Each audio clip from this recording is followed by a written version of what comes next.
What's going on, everybody? Welcome to The Shift on YouTube. You got Francisco Rojas here with you today, back with another video and back with another Cooperstown case. It's been a minute. But you know what? Me and Nick Earnshaw, we're going to Cooperstown in less than a month. We are less than a month. We'll be there in Cooperstown for the Joe Mauer, Todd Helton, Adrian Beltre ceremonies. Can't wait for that. But I have a Cooperstown case for you today. Jeff Kent. Jeff Kent is someone that I've wanted to do for a while because I do think there's a very interesting case when it comes to former All-Star second baseman and MVP Jeff Kent, former, Houston Astros, San Francisco Giant, LA Dodger, New York Met. So he had been around the league for most of his career, but he did find a mainstay with the Giants in the late and early 2000s. So let me try out with you guys. And he's somebody that I felt very strongly about in his case for the Hall of Fame over the years. And I'm finally doing a video now, so excited to do it. I don't think he's not a Hall of Famer. No, he is not. And let me explain to you why. Number one, there's not necessarily any numbers that jump out to me and say, oh, he's a Hall of Famer. Yeah, he does have 560 doubles. I mean, the 500 double mark, it's a big deal. 377 home runs, most home runs all time for a second baseman. Big deal. But all of that to me just says Hall of Very Good.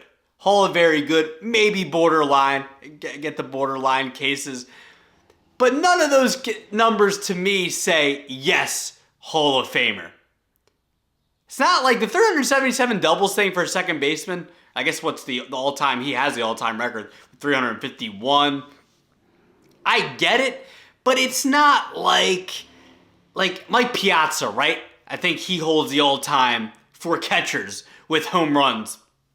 It's not like Piazza where it's like, oh my gosh, for a catcher, 400 plus homers, like that's insane. Like he's definitely a Hall of Famer.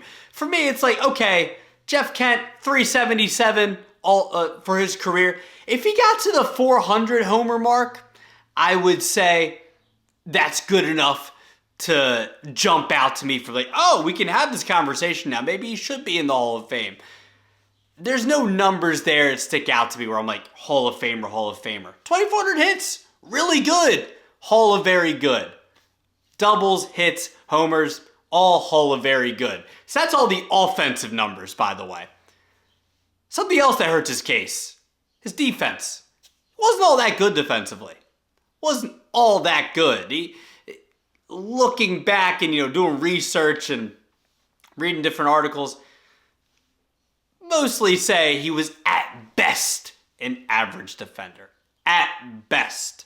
And with the metrics, with the total zone runs above average, and once we got the defensive run save metric after like 02, 03, towards the end of his career, Kent's defensive run save numbers, not very good. So the metrics kind of support him, with the eye test and with the and just with the research I've done.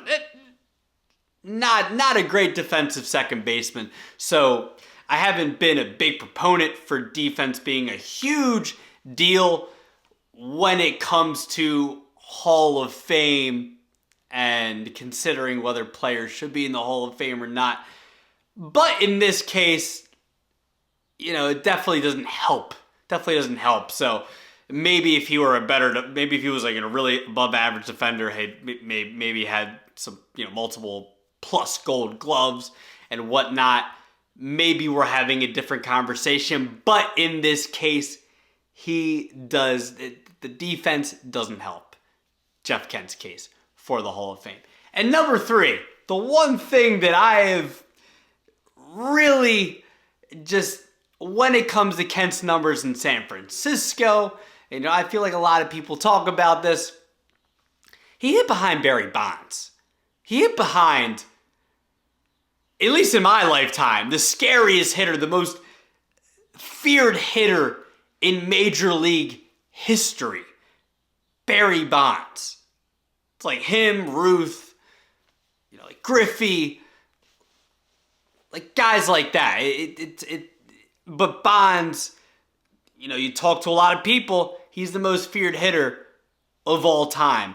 And Kent, in his prime, not to say that Kent wasn't a good hitter.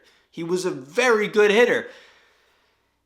But you're not going to tell me he wins the MVP without hitting behind Barry Bonds. You're not going to tell me. I mean, he goes from, New York early in his career with good numbers, and then he gets to San Fran, and I get it, at the prime of his career, but he goes from that to elite, great numbers with the San Francisco Giants. Not say, I get he was in the prime of his career, but he's hitting behind and in front of, or mostly behind, Barry Bonds with San Fran.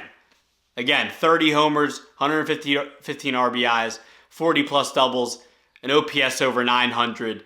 He averaged out with San Fran, in the prime of his career. And then he got to Houston right after San Fran, and he was hitting stack lineups then. He was hitting with like Jeff Bagwell and Carlos Beltran in 2004. And, really good hitters in Houston. Really good hitters. So to me, Jeff Kent, just overall here, not a Hall of Famer. Not a Hall of Famer. Really good career. Really good. Can't take away from having a really good career.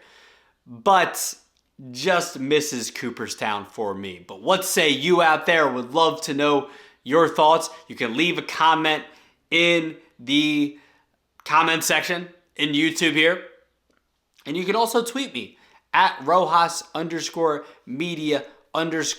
You can also tweet The Shift at TheShift_media on Twitter. We'll have all our social media and podcast stuff in the comments, not the comment section, the description box below. So make sure you go follow us and keep up with all the content that we're going to have as we continue throughout this summer. And we'll have a couple of remotes coming soon, so stay tuned. This is The Shift on YouTube.